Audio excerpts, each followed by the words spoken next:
Hello students, welcome back to Gulail series powered by Praram Science Academy. Today we'll be starting up and discussing about excretory products and their elimination. बेटा इस chapter में सबसे पहले हमें ये देखना होगा कि एक्सक्रीशन का मतलब क्या होता है। एक्सक्रीशन मतलब जब कभी भी हम हमारे बॉडी में से मेटाबॉलिक वेस्ट को बाहर निकालते हैं जिस वजह से सॉल्ट और वाटर का बैलेंस मेंटेन हो जाएगा, तो इसको हम कहते हैं एक्सक्रीशन। और ये सॉल्ट और वाटर बैलेंस जो होता है इसको हम कहते हैं ऑस्मोरेगुलेशन। तो ऑस्मोरेगुलेशन और एक्सक्रीशन दोनों एक कोऑर्डिनेटिंग टर्म्स है जो हैंड इन हैंड चलते हैं। जब हम एक्सक्रीटरी प्रोडक्ट्स के बारे में बात करते हैं तो काफ़ी अलग अलग प्रकार के एक्सक्रीटरी प्रोडक्ट्स एक्सक्रीट किए जा सकते हैं बॉडी से, जिनमें से ये तीन मेजर एक्सक्रीटरी प्रोडक्ट्स है which is ammonia, urea and uric acid. When we talk about ammonia, हर वो ऑर्गेनिज्म जो अमोनिया को एक्सक्रीट करता है उस ऑर्गेनिज्म को हम अमोनोटेलिक कह सकते हैं। हर वो ऑर्गेनिज्म जो यूरिया सिक्रीट करता है उसको यूरियोटेलिक कह सकते हैं। और अगर कोई ऑर्गेनिज्म यूरिक एसिड सिक्रीट करता है तो उसको हम यूरिकोटेलिक कह सकते हैं। ठीक है। अब इन तीन में से जब हम बात करते हैं अमोनिया का, तो this is highly toxic in nature, जिसकी वजह से it can not be stored in body for longer period of time. Urea is less toxic, जिसकी वजह से it can be stored in body for some time. whereas when we talk about uric acid, it is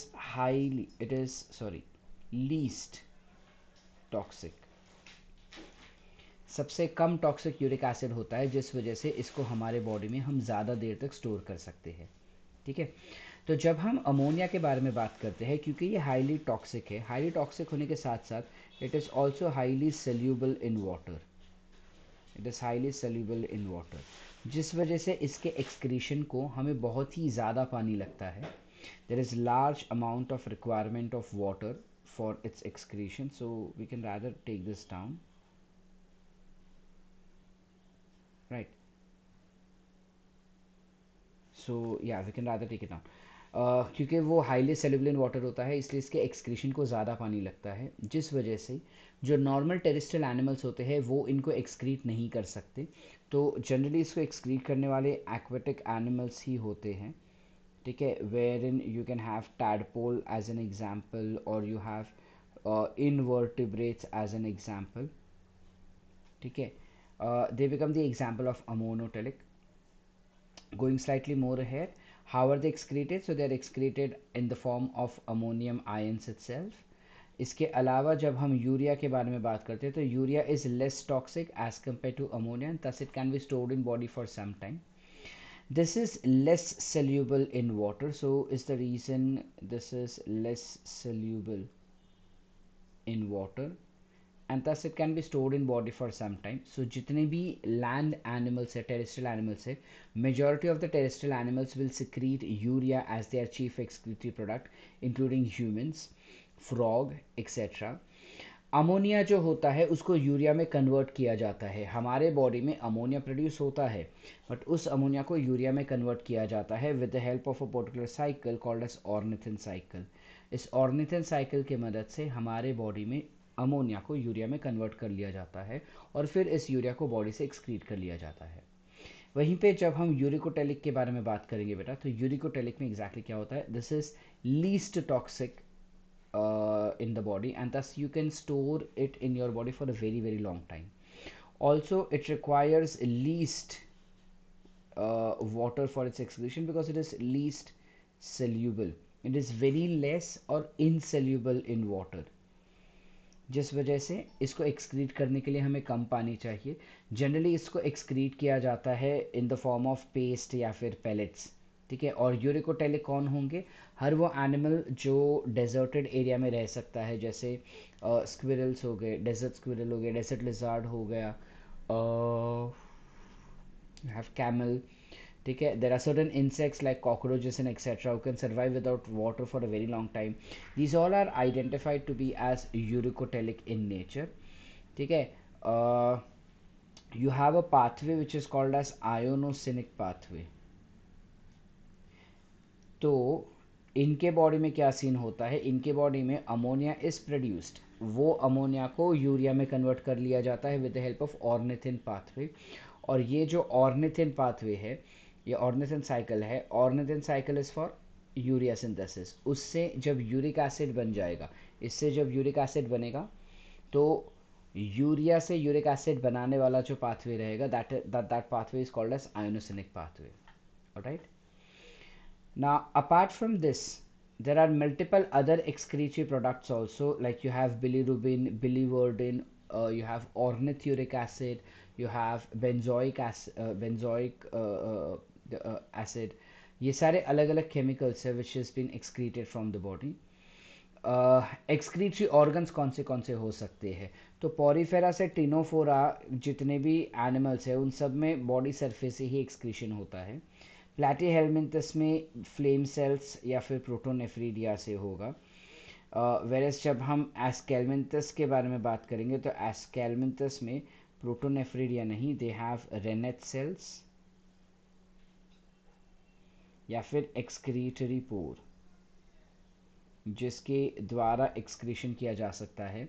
you have annelida which is been present. Annelida में जो excretion होता है वो nephridia के द्वारा हो सकता है. आर्थ्रोपोडा में माल्फिजियन ट्यूब्यूल, ग्रीन ग्लैंड्स या कॉक्सल ग्लैंड से एक्सक्रीशन होगा. माल्फिजियन ट्यूब्यूल जो होता है that is generally for insecta.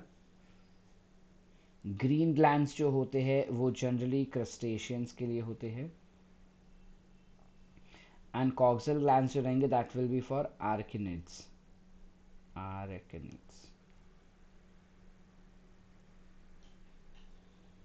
इनके द्वारा होगा. ठीक है. मॉलस्का जो रहते हैं उनके पास कैबर्स ग्लैंड रहता है which is nothing but organ of Bojanus for excretion. ठीक है. You have Echinodermata which will excrete by body surface, hemichordata by proboscis gland, and chordates will always have kidneys present in them. So coming to human excretory system, when we talk about human excretory system, we are very well aware that for human excretory system we are very much aware that kidney जो होते हैं there is pair of kidney which is available, which is brownish reddish brown in color and bean shaped in nature, which is located from last thoracic vertebrae to third lumbar vertebrae. इसका जो normal weight होता है वो 120 से 170 grams होता है. It varies, females में ये कम रहेगा और मेल्स में इसका वेट ज़्यादा होता है. The dimensions of kidneys are as length is 10 to 12 centimeter, thickness is 2 to 3 centimeter, and width is 5 to 7 centimeters. Whereas when we talk about ureters, तो जो ureters होते हैं there are again pair of ureters that are available. These are the ureters जिसका length is almost around 25 centimeters का length होगा उसका. ठीक है. ये generally ureters open into urinary bladder through a separate oblique opening. As we can see over here, you have an oblique opening here like this. ठीक है. To prevent backflow of urine.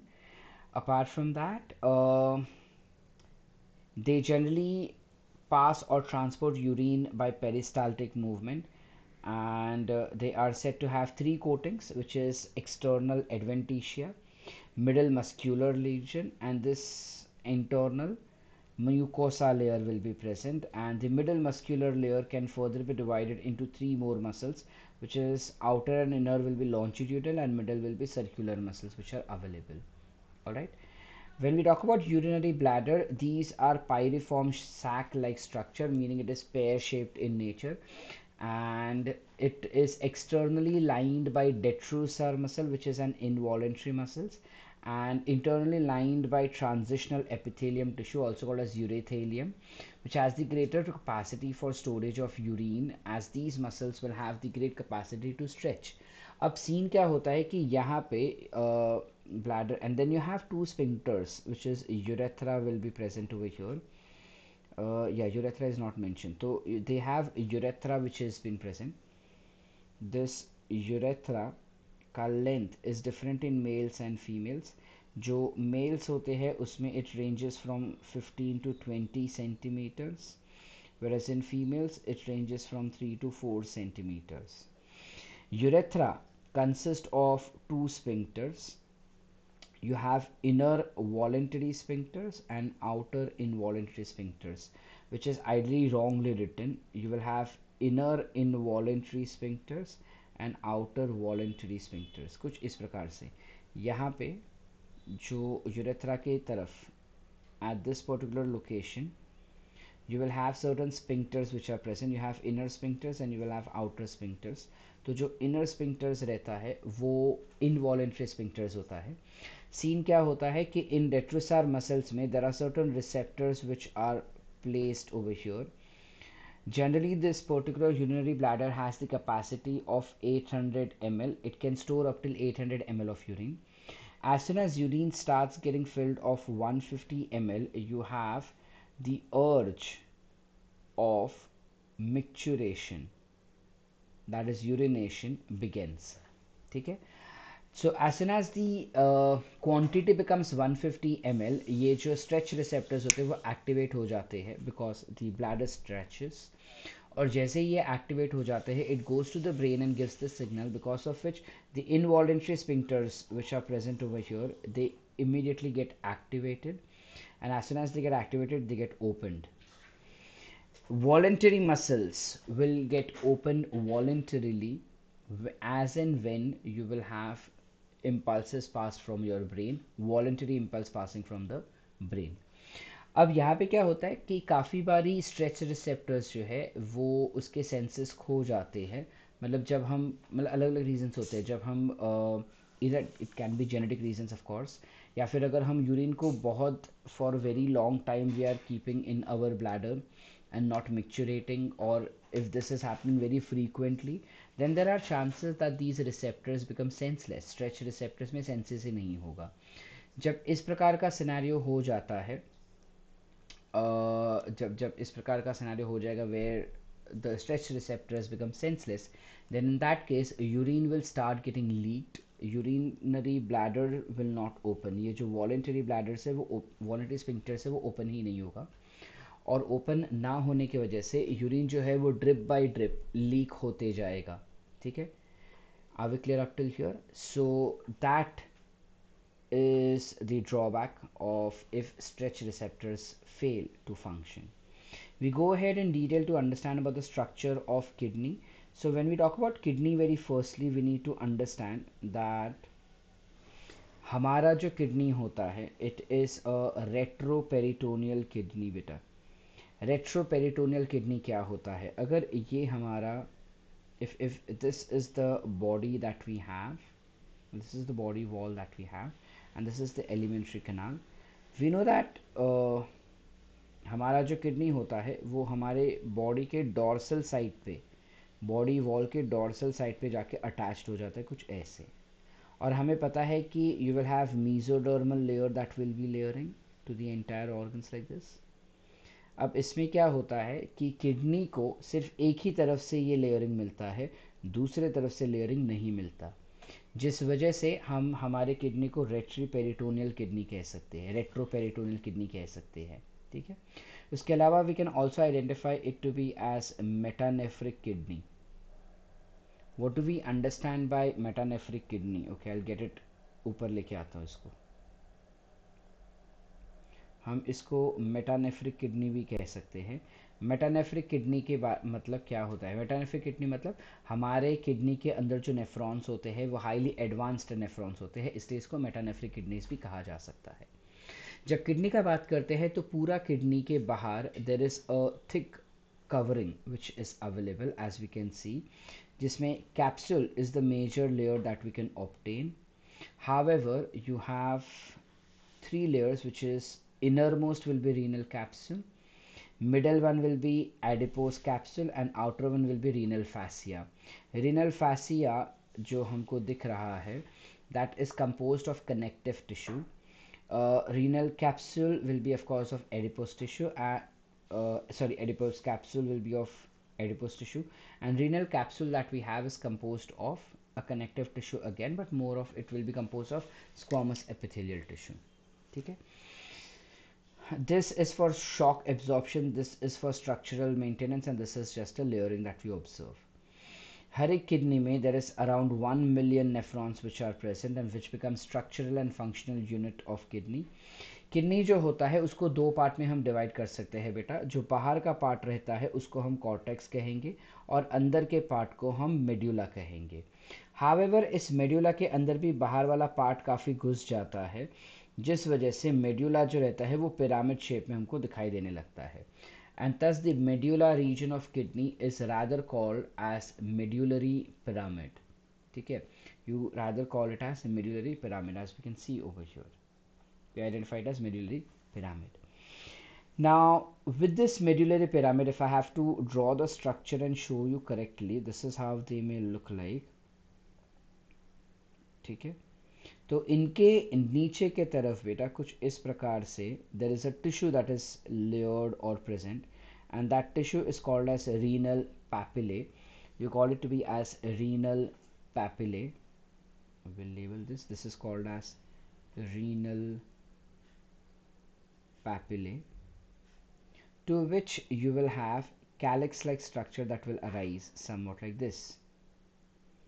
You have a calyx-like structure that is arriving, which will combine to form a common calyx. So this becomes something called as minor calyx, whereas this becomes something called as major calyx.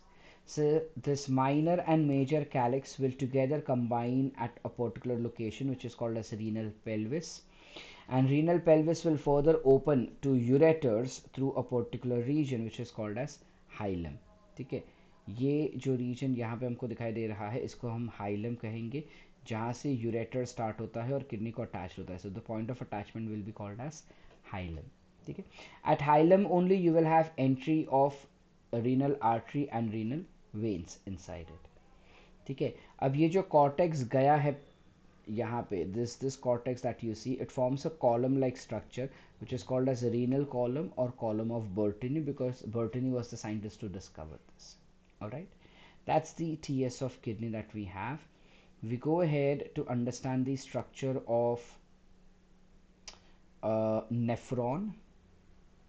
So basically when we talk about structure of nephron, this is how the structure of nephron looks like beta.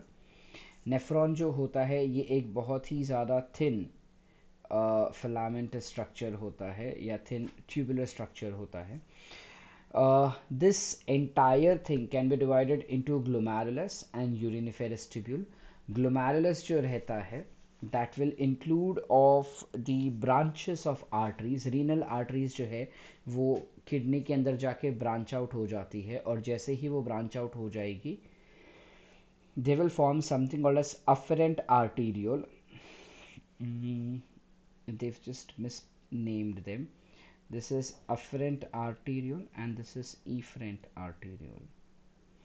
So यहाँ से you will have blood entering inside. When the blood enters inside, afferent arteriole has wider lumen.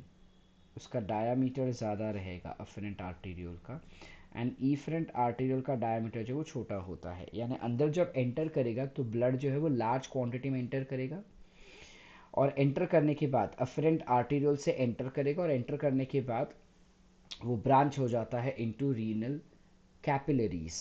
So these are renal capillaries which are forming a network like structure and thus identified to be as glomerulus. ठीक है, और Malpighian body या Malpighian corpuscle. ठीक है, we will understand that a little later. It becomes part of Malpighian body. सुनो, तो you have capillaries का network जिसको हम ग्लोमेरुलस कह सकते हैं. वही कैपिलरीज का नेटवर्क वापस से फ्यूज हो जाता है और बनता है efferent arteriole. Instead of forming veins it forms arteriole, क्योंकि यहाँ पे CO2 का एक्सचेंज नहीं होता, CO2 एंड O2 का एक्सचेंज नहीं होता इस वजह से. ठीक है, तो that is glomerulus for us. उसके एग्जैक्ट पीछे से you will have uriniferous tubule starting up. So in this uriniferous tubule you have a saw-shaped structure which is called as Bowman's capsule. Bowman's capsule plus glomerulus will together provide us with an information of something called as Malpighian tubule or renal corpuscle. Bowman's capsule के बारे में अगर हम बात करेंगे तो इनके पास दो प्रकार के सेल्स होते हैं. इनके पास दो प्रकार के सेल्स रहेंगे. ये जो रीजन यहाँ पे हमको दिखाई दे रहा है that will be called as parietal layer or parietal region. Sorry, that will be called as visceral region. And पीछे के साइड पे यहाँ पे जो लेयर रहेगा that layer will be called as parietal layer. When we talk about visceral layer over here, in this case they have squamous epithelial tissues present, but ये जो squamous epithelial tissue रहेंगे बेटा, ये एक मॉडिफाइड स्क्वामस एपिथेलियम टिश्यूज होते हैं which are called as podocytes, they are called as podocytes. और ये जो पोडोसाइट्स होते हैं उसको पोडोसाइट्स इसलिए कहते हैं बिकॉज इसके पास नीचे लेग जैसा स्ट्रक्चर होता है। So podo is leg, so they have some leg like structure like this, something like this, and because of this what will happen is कुछ इस प्रकार से नेटवर्क जैसा स्ट्रक्चर बन जाता है। Are we clear? So yeah, I'll just shift over here for you all. So yeah, इस प्रकार से पोडोसाइट्स दिखते हैं। नहीं हुआ, छोड़ो छोड़ो छोड़ो। So that is how basically podocytes look like, ठीक है। अब जब हम पराइटल रीजन के बारे में बात करते थे, दिस वाज विसरल रीजन, जब हम पराइटल रीजन का बात करते हैं तो उसमें सिंपल स्क्वामस एपिथेलियम टिश्यूज रहेंगे।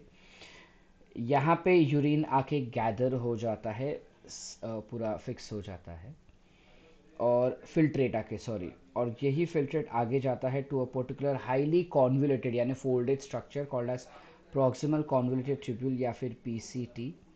PCT will be composed of columnar epithelium tissue, cuboidal epithelial tissue. PCT will be having cuboidal epithelial tissue, जिसमें it will have higher number of mitochondria because you have maximum reabsorption taken place at PCT, और ज़्यादा mitochondria जो है उसके साथ साथ it will have lots of villi present on them, and thus you identify it to be as brush borders.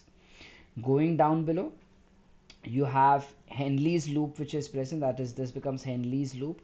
Henle's loop will have descending limb of loop of Henle and ascending limb of loop of Henle. Descending limb of loop of Henle will have thick region and thin region. Thin region will be having squamous epithelium tissue and thick region will be having cuboidal epithelial tissue for both of them.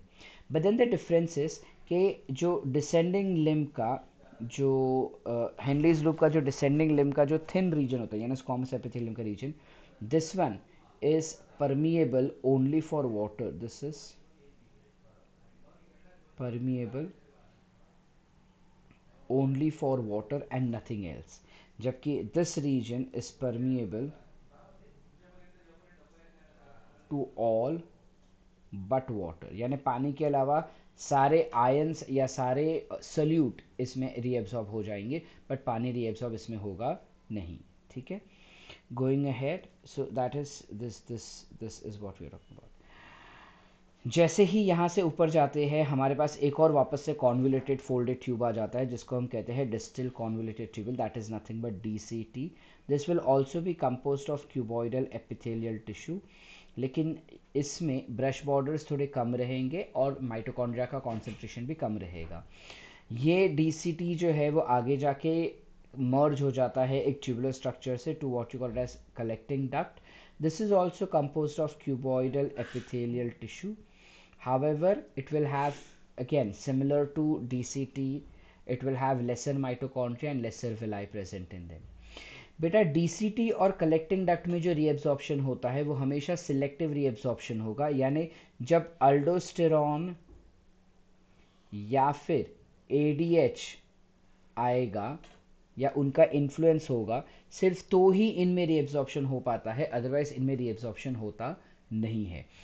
जब body में पानी का कमी रहेगा और हमें urine को concentrate करना रहेगा, सिर्फ तब उस समय पे ये दो हार्मोन सिक्रीट होते हैं और ये दोनों हार्मोन DCT और कलेक्टिंग डक्ट पे एक्ट करता है और उनको बताता है कि तुम ज़्यादा से ज़्यादा पानी रीअब्जॉर्प्शन करो, ठीक है। यहाँ तक क्लैरिटी है हमको बेटा। अब जब हम नेफ्रॉन्स के बारे में बात करते हैं, हमारे पास दो प्रकार के नेफ्रॉन्स होते हैं। वी हैव, अच्छा, all of these details we have already discussed. We have two types of nephron, which is cortical nephron and juxtamedullary nephron। जो cortical nephron है वो 85% है और juxtamedullary nephron जो है वो 15% होता है। cortical nephron जो होता है वो ज़्यादातर cortex region में दिखता है और juxtamedullary nephron जो रहेगा वो दो मेडुला के जंक्शन में दिखेगा। मतलब क्या सर? मतलब juxtamedullary nephron कुछ ऐसे रहेगा, सॉरी, cortical nephron जो रहेंगे वो बाहर की तरफ दिखाई देते हैं कुछ इस प्रकार से, और जो जक्स्टामेडुलरी नेफ्रॉन रहेगी वो दो के जंक्शन में रहेगा, इस प्रकार जंक्शन में दिखाई देगा, दो मेड्यूला के जंक्शन में हमको दिखाई देगा। ठीक है, ये पहला डिफरेंस हो गया। दूसरा डिफरेंस है कि इनका जो लूप ऑफ हेनली होता है, it has a very small part in medulla, whereas इसका loop of Henley will go very deep inside the medulla. Peritubular capillaries are present over here, whereas here they are not well developed, and vasa recta is not present in cortical nephron, but it is definitely present in juxtamedullary nephron. ये basically होते क्या है कि जब हमारे पास हमने यहाँ पे बताया कि you have glomerulus which has been present, जिसमें से efferent arteriole निकलता है, यही efferent arteriole आगे जाके branch out हो जाता है, और ब्रांच होके it will start getting coiled around this tubule somewhat like this. तो ये जब ब्रांच होके कुछ इस प्रकार से कॉइल हो रहा है, तो इनको हम कह देंगे पेरीट्यूब्यूलर कैपिलरीज, ट्यूब्यूल के आसपास की कैपिलरीज। ठीक है, अब कॉर्टिकल नेफ्रॉन्स का हेनलीज लूप छोटा होता है, जिस वजह से ये पेरीट्यूब्यूलर कैपिलरीज कुछ ज़्यादा पास नहीं होता उनके आसपास से। लेकिन जक्स्टामेडुलरी नेफ्रॉन में क्योंकि हेनलीज लूप बहुत बड़ा होता है, तो ऑटोमेटिकली ये इसके आसपास भी कॉइल हो जाता है, और ये स्पेशलाइज्ड पेरीट्यूबुलर कैपिलरी को हम कह देते हैं वासा रेक्टा। ठीक है, दैट्स वासा रेक्टा फॉर अस बेटा। ना या so that's where we explain. अब most of the time cortical nephrons ही काम करते हैं only during scarcity of water. When there is scarcity of water is this particular nephron getting activated, whereas this one is active in normal condition as well as in the emergency condition, but this will get activated only during scarcity of water wala condition. ठीक है, we jump up for the next topic over here now.